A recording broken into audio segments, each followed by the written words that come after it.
Jackie Carter. I'm a professor in statistical literacy and the academic lead for disability inclusion at the University of Manchester. I live with a disability and a long-term condition and often describe myself as deaf, dizzy and disabled. Here's a fact, or two. 24% of the working age population in the UK has a disability. 80% of disabilities are hidden or invisible, as are mine. I started the Let's Talk Disability podcast series to provide a platform to raise awareness of what it means to be a disability inclusive university. The podcast is a series of conversations which I host on the lived and living experience of our colleagues and postgraduate students of being disabled or having a long-term condition. On each episode, I host two guests. One is a senior leader at the university, a person with influence and responsibility. The other is a member of staff or postgraduate student who is open to sharing their disability or long-term condition. The aim is to demystify what being disabled means and create a culture of sharing. But, and this is important, each episode moves from dialogue to deeds, from talking to action. The senior leader is invited to commit to just one thing, an action they will take away as a result of the conversation. The disabled guest gets to say what one thing would make the difference to their lived experience as a colleague or a student at the university. So let's dive in and find out what today's guests want to share and what they will commit to make our university more disability inclusive. So hello and welcome to today's episode of Let's Talk Disability. I've got two guests in the studio and without further ado, I'm going to go straight to you, Craig. But before I ask you to introduce yourself and say why you're here, I'm just going to note on record how you came to be a guest on today's podcast. And it was because I read one of the posts that you put up a few months ago now on LinkedIn and was really moved, first of all, that you were sharing what you were sharing, which I'm sure you'll go into in a little bit more detail today, but also the, let's call it role modelling you were doing by doing that. And you had a huge response to that repost, as I recall. So, Craig, if I can ask you to introduce yourself, please. Hi, I'm Craig Best. I'm the Director of Student Academic Services at the University of Manchester. Thank you very much. And why are you here today? Why did you decide to accept my invitation to come on? Well, it's hard to resist your invitations, Jackie, that's for sure. But no, I think it's important to be able to be visible, even if those that are talking about visible or invisible disabilities feel uncomfortable about sharing, because I think it's important for, and I don't like necessarily the word role model, but I think it's important that people can see other people in places that they may not think they fit or belong. And that's been a journey that I've had to face. So fantastic. Putting myself in a space of uncomfortableness sometimes is important. Yeah, thank you, Craig. That's very honest. I don't like the term role model either. I think it's much maligned, isn't it? But thank you very much for being here today as one of my guests. And Ellie, over to you, please. Hi, I'm Ellie Morrissey, and I'm the Exec Director of People at the University of Manchester. So I lead the people function for the university. Brilliant. So as the listeners know, and just to make clear for anybody who's listening to this for the first time, on each episode I invite two guests, I host two guests. The conversation is really between the two of you, but I will try and intervene and draw out themes as they arise from the conversation, particularly where we haven't heard about that theme before. And the purpose of the series is to invite a person who's willing to share their lived experience of having a disability or long-term condition, with a senior member of the university. You're both senior members of the university, but with a senior member of the university. And the aim of the conversation is to then move to action. So at the end of each episode, you each commit to an action. And I, as a host of the series, then follow those actions up. So without any further delay, who wants to start? You happy to share some of your experiences, Craig? Yeah, Thank you. No, definitely. So as Jackie mentioned, a couple of months ago, I posted something on LinkedIn sharing about partly who I am. So I have both a physical and invisible disabilities, neurodivergency, and I talked about mental health and the kind of the hidden pain of living with a disability or a mental health, that emotional, that physical space, and some of that kind of constant day of dialing up and presenting yourself in a way that society you feel needs to accept. So someone who has panic disorder and anxiety and ultimately around functional neurological disorder, it is continually challenging, but I do think it's important to be visible, even if I and the generations, when we were talking briefly before, generations ago, that I perhaps have a disability phobia, internalized phobia around my own identity as a gay man, as a disabled individual, and how do I fit into a society. And I think what the biggest thing to come out of where my leadership has taken me is around that reflection piece and about kind of looking at self-worth and valuing uniqueness and it not being an inadequacy. And I'm not perfect, and I think partly wanting to champion inclusivity and equity enables me to reflect on who I am. So I think I win-win by championing it, but also makes me realise that I should have a bit more self-regard for who I am. But there's always a work in progress. Oh, that was so beautifully put. I'm going to hand over to you in a second, Ellie, but what I really took from that was the words on the page, as in on the screen that I read. You really touch people's hearts. I think what you shared really resonated. And we often hear about people being brave and courageous, but actually, wouldn't it be great if we just had acceptance? And we don't have to go that extra mile to share who we are. We just are, okay? And people accept us, and we accept people for their differences as well. Ellie, as our head of people at the University of Manchester, what does this mean to you? So I was really moved by Craig's post when I read Craig's post on LinkedIn, and I have a really important role to amplify voices in this space and to create an environment where individuals, whether they're leaders, colleagues, whatever level, or standing within the university, feel comfortable and confident to be able to be transparent about their seen or unseen disabilities. And we've had some really good conversations around what do we need to do within the university to be able to enable people to feel more comfortable declaring to their manager or within their team, within their work environment, what their disabilities are and but more importantly, what does that mean? Because we're such a large employer, and this should be our superpower, that we have such great depth and breadth of diversity. But I think the first step is creating that safety and that comfort that you touched on then, Craig, that people feel able to talk about their disability in order that managers can then understand, or teams and colleagues can understand, what does that mean in practice. So how, what support or adjustments may need to be made for this individual, or actually, you talked about hyper-focus to me before, and that being one of your real superpowers. So how are we, using that or enabling that skill to really contribute powerfully to the university's success? No, absolutely. And I think it's around harnessing our uniqueness is really key. And I think we were also talking around, there's a generational shift. I am of a generation where you go into the workplace and you mask. I was told how to dress, how to act in meetings, how to chair, how to not disclose or share that I'm currently feeling panicky and I need to have a safety mechanism. And it gets to a point where masking drops, and you have to, I always used to say if work was successful, the rest of my life was burning, because what I did was focus so hard on work that I had failed relationships. Weekends weren't relaxing. They were recovering. And it got to a point in 2019, I'd lost my mum to motor neuron disease, and it just kicked me in the bum, if I can say that. And it made me go, I can't be anything other than myself.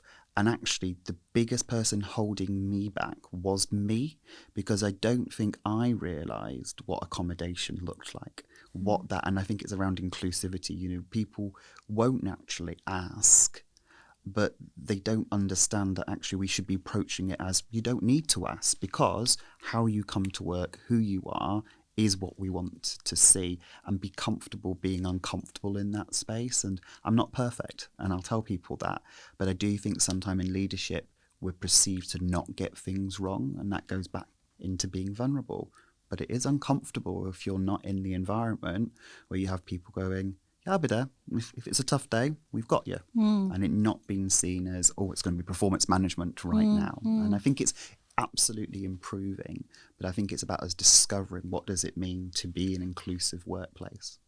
And I'm interested, so post 2019, when you did take the decision and the bravery to bring your whole self to work, how has that impacted your contribution to your, how you lead your team, how you feel at the weekends?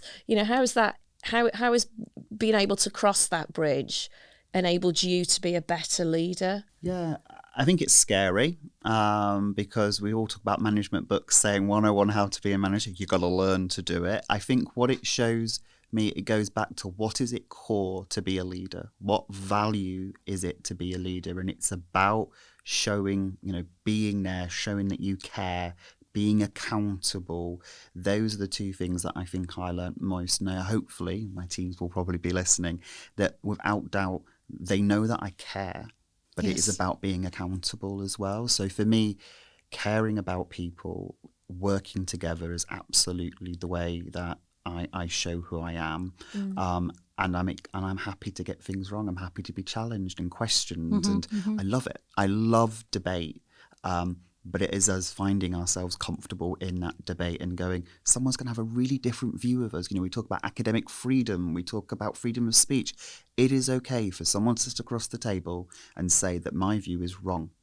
If they're aggressive, no, that's not acceptable. Or I don't think you're helping. Well, how do we learn if we don't bring people to the table and have those questions? And in regards to the weekends, sometimes there is I don't mind a Netflix binge at the weekend, but I'm sharing personally, I'm in a 2.5-year relationship with someone. That's the first time in my life I've been able to maintain a role and a healthy relationship. And that brings so much rounded me. I can feel like I contribute differently. It helps that they work in mental health and they accept me for everything I am, but I do think that it makes me feel like I'm living and I'm not just surviving. That's wonderful to hear, and I know you will have inspired others, not just within the university but through your wider network through LinkedIn, to have that brave conversation or bring that honesty about who they are and disabilities that they may have. What more do you think we could do, should do within the university to create more conversations around this, so more people feel both brave to declare, but also that managers feel safe to ask the questions? Because sometimes we hear from managers a real sort of nervousness around, I don't want to say the wrong thing. I don't want to do the wrong thing. So it's both sides, isn't it? It's creating that safety for the individual, but it's also supporting managers to maybe recognise some signs and then have a conversation, hopefully then create that environment that the person can then declare. So I'm interested in how we create more of that across the university. Yeah, and it probably picks up on one thing that I looked for. I think people are going to share their disabilities much more. Mental health has absolutely, and men and mental health is improving. It's still a massive issue. Even a group of my friends, we don't necessarily talk about our mental health. I think sharing and disclosing will continue. It's about how we equip people to able to have awareness of others. So I am a big believer on emotional intelligence, and I feel that was one of the biggest skills I continue to learn around how do I have awareness of others? How do I see that things are not just working, and it's not sorry, this policy does not work for you, you don't fit within. It's having policies and procedures that have a bit of flex, having an ability for the awareness of others, having regard for yourself, demonstrating it as a leader. I'm actually going to take some time for my well-being. And it's like, ooh, what do you mean? Or, as simple things as don't send emails late at night, because you're building a sense of, this is the way I have to be on. But I think it's about equipping, and it's around not training, so to speak, but having the environment where you can get it wrong. Oh my goodness, I work in EDI conversations, and if I have a Black heritage person, I tell you what, I probably made all the mistakes under the world, but they were empathetic. They knew I wanted to learn, and I was able to make the mistakes. And I think we're fearful for making mistakes, but that shouldn't stop us pushing forward. Yeah, I'm going to come in on that, because you've started a really good conversation here about how do we sort of educate ourselves and others. And I'll focus in on disability. Actually, what we're talking about here is intersectional. Okay, let's just say that because it's very obvious. We all have multiple identities, and Craig, you shared yours. But in terms of disability, there's some really good work. So I will move in a lot of disability advocacy circles, as you know, and there's a really good book that I recommend to people who don't know where to start. And it's by somebody called Emily Ladow, and it's called Demystifying Disability. And it's about, where do you start? You know the book, you're nodding. Yeah. And it's written precisely to answer that question. Where do we start having the conversations? And then how do we have the conversations in a self-reflective manner where we are willing to put the work in? So, it's not about disabled people educating us in this case, right? It's about us putting the work in to understand what it means to have a conversation with somebody who has a disability or long-term condition, to open up the conversation and learn how we can change and adapt, because it's not just about adapting ramps, the usual, I've got a bugbear about this whole thing about invisible disability. 80% of people with disabilities, their disabilities are hidden. So how do we deal with the optics of disability when so much of what we do is around the optics? So how do we do that in disability spaces? Well, we need to start by having the conversations exactly what you did on LinkedIn, and saying, this is my lived experience of condition X, and then open up those conversations. And even if we don't like the term role model, to model that behaviour so that others feel comfortable sharing. You use declare, disclose, we tend to use share, what their conditions are, but also what their needs are, because ultimately that's what it comes back to. What are your needs so that you can come to work or study? We haven't talked about students yet. I want to get on to talk about students, so that we can give you the best experience because you're at this amazing university and you can get the best out of coming. So I think I'd like to sort of turn the conversation in that direction, if I may, please. So how do we identify needs and address them so that everybody gets what they need? If I can cycle slightly back, I think where I talk about accommodating and opportunities, it's about harnessing self-worth, and that's partly how I've dealt with it, because I think asking for a rising desk personally is an inconvenience, or can I not come into a meeting until 10 o'clock because I'm in chronic pain, and I feel like it's an inconvenience. When I started thinking about it, it's an expression of self-worth, links into well-being, I get on board with that. I love and that. I think that's a way of really bringing the conversation. It's not about accommodating, it's how do we bring our authentic selves, our identity, but how do we express our self-worth? Because don't we all want to have good self-worth? Yeah. So I shifted a little bit. No, I really love that, because you're reframing, because that internalized ableism that you have, that most of us with disabilities or long-term conditions have, and we feel we're an inconvenience to the people who are not like us. Okay, we have to reframe that ourselves, but we also have to do that in a way that helps others see that actually that chronic pain is real. You're not putting it on. You really cannot come. Or at a 4 o'clock meeting, you have to go home and rest because you've been in work all day. So some of the training runs 2 days solid, and there's evening events. Lots of disabled people just don't have, we call it the spoon theory. You don't have any spoons left at the end of the day to engage with that. And I think it's what we can't see. The most common phrase on this podcast so far has been, I just didn't think about it.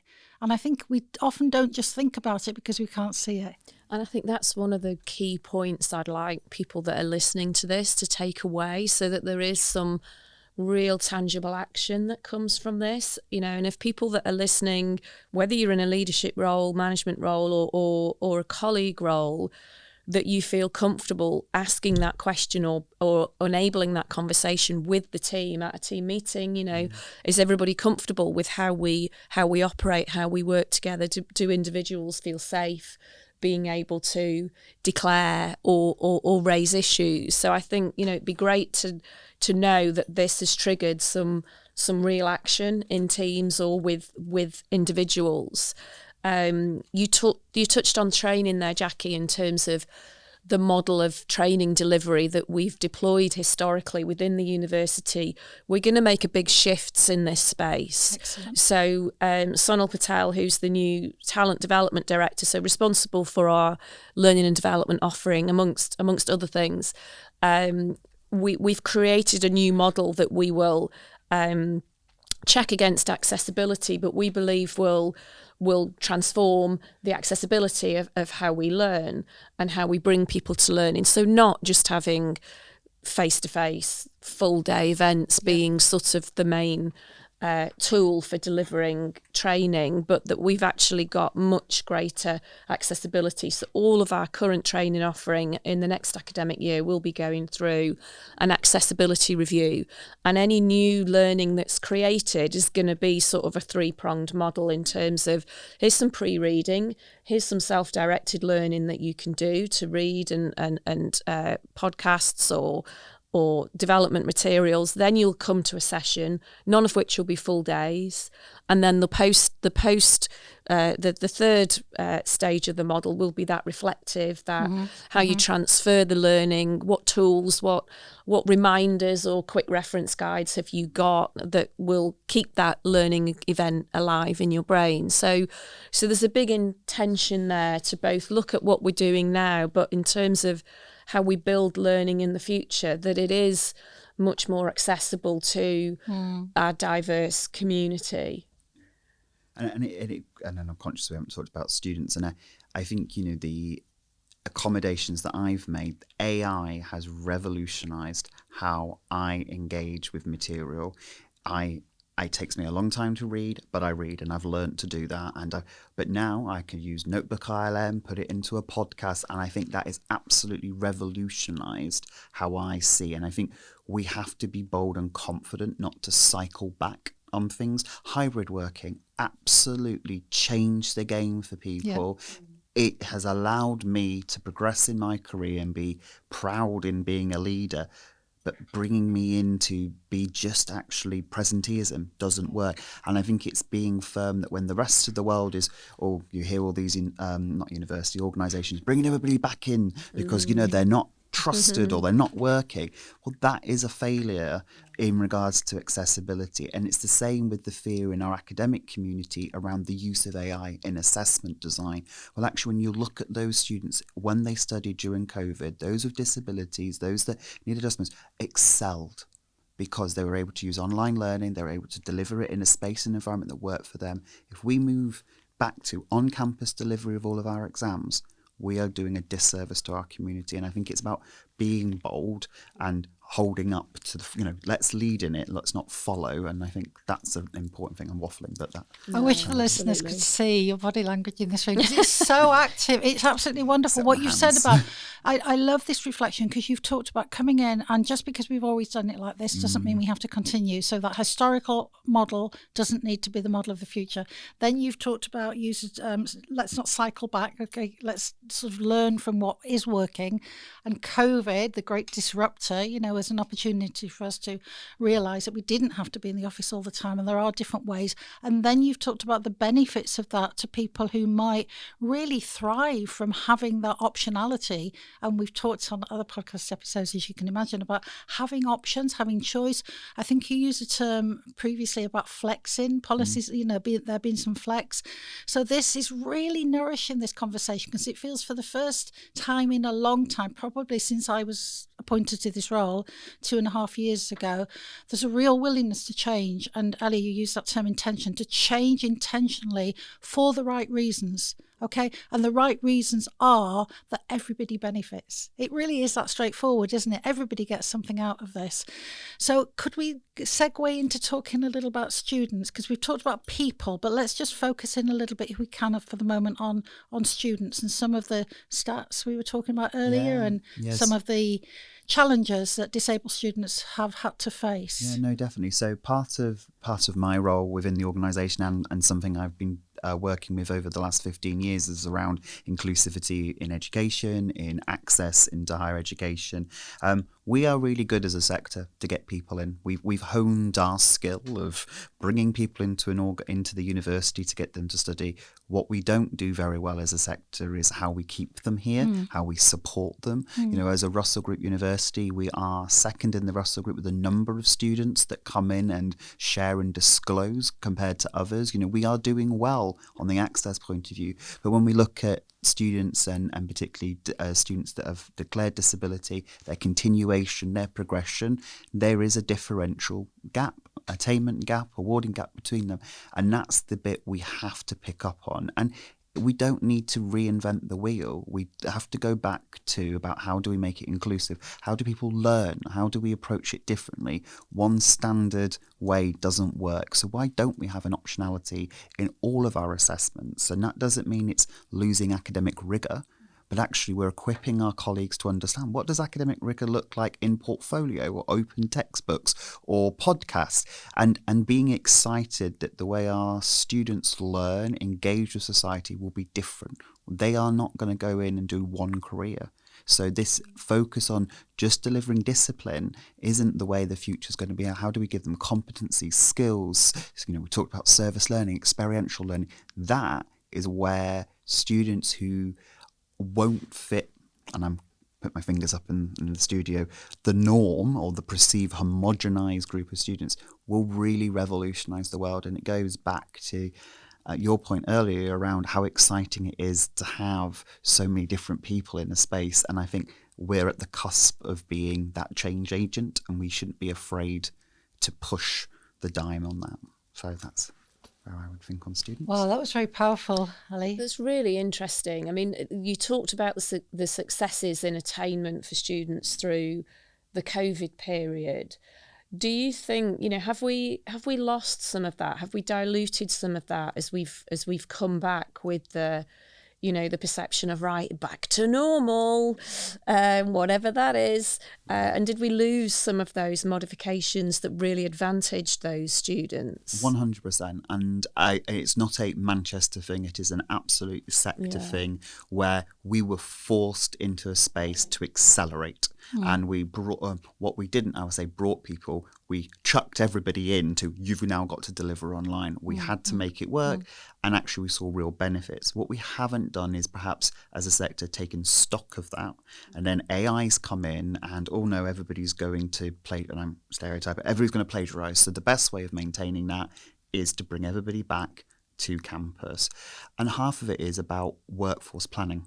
And how do we equip our community the time and energy to have that reflection? Because we don't. We haven't got enough time, or perceived enough time, or prioritised enough time to do training or think differently. And I think if we as an organisation really want to live the principles around inclusivity and all the things that bring people to the university, we've got to give them time. And we might not be able to quantify it in metrics and, you know, service measure, etc. But actually telling people and encouraging people to take a portion of their day to learn, engage, is really important, I think. And I think that will be the bit that changes us. And we want people to feel empowered as well, that, you know, that where they have seen great practice or ways of working that have benefited students in this context, that they feel confident and empowered, that they can challenge and they can push those ideas forward. You know, we want to raise the degree of innovation within the organisation. We want us to be advocating and real ambassadors for doing things differently. We don't want to, you know, Manchester doesn't always follow the norms, and that's another one of its superpowers, isn't it? So, you know, I guess part of my role is making sure that we can remove those barriers or those institutionalised sort of constraints that are there, perceived or real, to enable people to say, well, no, hang on a minute, at all levels. That's really, really important. Yeah, I love this, the way this conversation is going, because you've both talked about us being ambitious as an organisation within the sector that contains us, and not always doing things the same. I always think of Manchester as a radical city. Okay, so I'm doing some work. I've just written a book, actually, and it's got Reformer in the title. And I think what we're talking about here is reform of some of the systems and structures that have held certain people back, certain groups of people back. And I wonder, I'm thinking about one of my sons is a civil servant, and they get an hour every week to put in their diary as a wellbeing hour. Okay, and you were talking about time to think. Well, time to think actually means that you have to be in the frame of mind to think. So you can come from a full day of work and have an hour to think, and it's probably not the best time of day. It certainly isn't for me. It wouldn't work for me.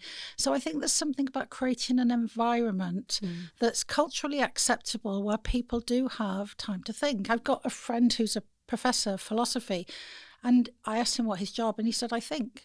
That is his job. He thinks, he writes, he's obviously incredibly successful. But I wonder if there's something here about sort of stopping and introducing something as simple as, the civil service model, an hour a week for people to have time to do something outside of their job, and whether or not that's something we should be exploring. And maybe we could consult on that. I don't know, but that well-being piece is so important, because it's not just the time. If you have the time but you don't have the headspace to do what that time could be spent doing, what do you think of that in the context of this conversation of well-being and disability? So I love the idea, and we encourage it within our division. We have well-being champions. We do days. I think the one thing Manchester does really well, it does innovate. It is ambitious, but we do one thing really bad, and we don't stop things.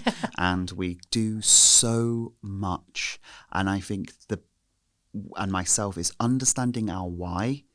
And being clear on that, and not apologising that we're going to focus on these 4 things, or we're going to focus, because before we know it, we're doing 220 different actions, all action plans.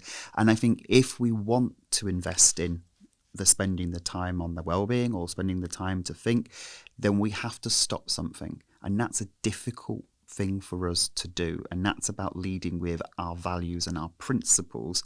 And that's where I think sometimes, from an inclusivity point of view, you watch and go, they're telling me they value, or we value inclusivity, but hang on a minute, I've still got a workload that is double the amount of my capacity, so I can't engage in it. And I think it's getting to the bottom of that and being confident. But I love the idea, and I agree. I don't think well at 4:00 in the afternoon, but I guarantee that's probably in my diary where it says no meetings and time to think.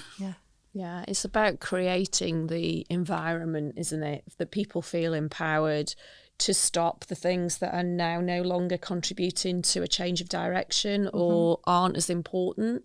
We have to prioritise better, I think, as an organisation, around what really matters, and the sequencing of how we do things. I've certainly having to do a lot of that within my area, because there is a lot of things that we want to do differently and we want to improve on, but actually we have to be mindful of our capacity, and not just how much we can do as a function, but actually how much can we push out into the organisation. So my preference would be that we create an environment where people feel they can dip in and out of that. I think having a very rigid, you will have an hour a week for this, as you say, might not work. It may be that you take half a day, or you concentrate as and when it optionality again. As and when it suits you. I think rigidity of a solution like that makes me a little bit nervous, in that it can be a bit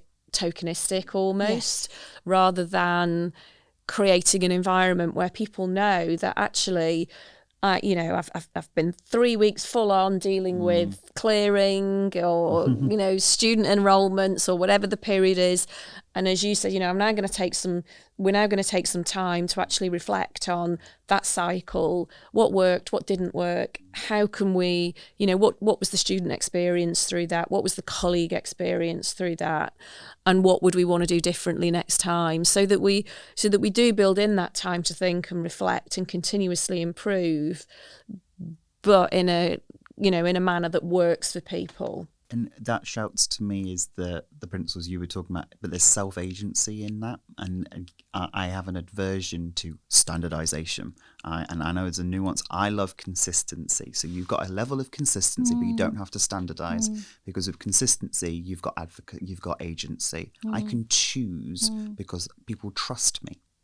And therefore, if I want to adapt how I learn or how I work, I feel trusted, I feel respected and trusted, and I've got agency. And I think that's what people are starting to see coming through with the approaches. And I think that's what's exciting with we haven't mentioned it yet, the 2035 strategy. And I think I'm really excited that people feel they've got ownership of it. They understand the why, and they've got agency in helping shape that. And it's not just being done to us. And I think that's the challenge in inclusivity. A lot of us can't buy into some of it because in times it felt like it was being done to you. Yeah. Well, that's a perfect point at which to introduce the mantra that goes alongside a lot of EDI, and particularly disability inclusion, is nothing about us without us. Disabled people have to be at the table, in the room, making decisions, not just about buildings, but about everything that we do. I'm losing my voice. So I'm going to move us towards the end of the conversation about the actions. Where do we go from this, and what will you commit to? I'll ask you, what one thing will you commit to do as a result of this conversation? So I think from my perspective, there's a lot of work already in train in my area. So I'm reflecting on what impact I can bring, and what I'm going to do, or what I'll commit to, is the leadership conversations that I have with lots of leaders across the whole organisation, that I'm going to start asking the question much more regularly around the diversity or the disability makeup within the team, and are they having regular conversations? Are they creating a safe environment for people to declare and bring them their whole true self to work, as you described at the beginning? So that is my commitment, that I will bring this into my regular mantra of conversations that I have with leaders across the whole university. Fabulous. And what about you? What's your question, Ellie, for Craig? So what one thing would make a positive difference to your experience here at the university? Us growing in a space where we feel comfortable being uncomfortable, and having those people at the table, hearing lived experiences. I think generally doing more of that would enhance our experiences here. I think it's uncomfortable conversations, but I think generally if people are coming to that table with a clear why, we love the university, we want to be here, I think we can overcome anything. And that shift on, this is about self-worth, and we don't want anyone, generally no one, to come to work and not feel valued. We don't want anyone to spend most of their life in a place that they don't feel respected. And I think if we just keep going back to that, I think there's so much we could do. Yeah. Wow, thank you both so much. I was in a meeting recently that Duncan was at. I don't know if you were there, Craig, because it was discussing students, and we had a conversation about belonging. And then somebody said, well, it's not just about belonging, it's about knowing that you matter. And it's what you've just said about the values. If you can be authentic and align with your own values, and that aligns with the organisation where you work or study, so it's study as well, and you know that they acknowledge you may have different views, but you're still acknowledged and valued. I think that's where we're all aiming to get to, isn't it? Thank you so much. I'm sorry my voice has given up a little bit. Is there anything you want to say before we finish the episode? No, just thank you for your time and thank you for listening. No, and thank you, Jackie, and thanks for your honesty, Craig, and your bravery in creating that transparency around your particular disabilities and how that is empowering others. Yeah, for sure. And I want to say thank you for that post on LinkedIn, because that started all of this. Thank you both so much. Thank you. Okay.